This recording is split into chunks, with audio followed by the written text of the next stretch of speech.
Hello everyone. This is my story about the Husqvarna 254 saw.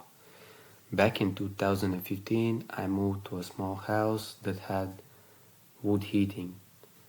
So my father gave me his saw, which he rarely used.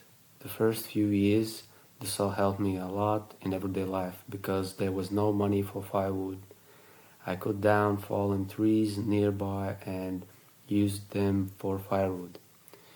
Every year I had problems with the saw, either with the speed or sometimes it wouldn't start or it choked while cutting. There were problems also with idling. Here you can see my father almost cut my finger off with the saw. Lucky me.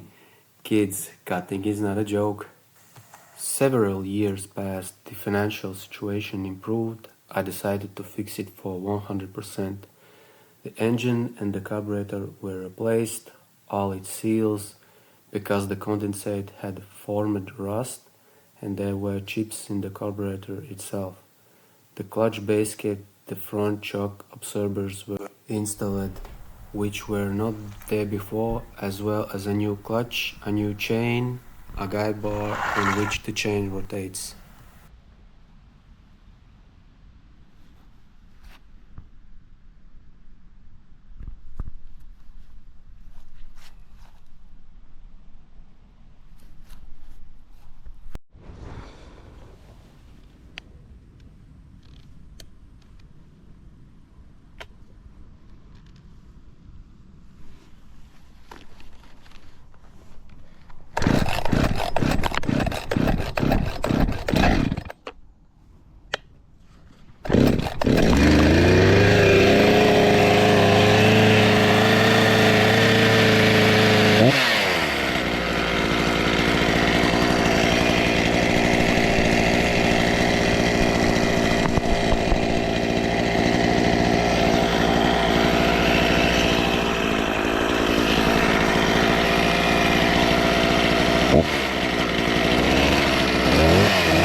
New parts came from Italy. The repair costs amounted to 350 euros. In fact, you can buy a new Husqvarna saw, but I know that the 254 is a legendary saw and it will be better to restore it. Besides, the saw seemed to me something more than a saw because it helped me in a difficult moment. Now it's time for payback. Since then, the saw has been working flawlessly. Sometimes I turn it on to cut a branch or a fallen tree, but for the most part, it has gone into a well-deserved retirement, and I am keeping it indoors at room temperature.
Thanks to Swedish people for inventing it.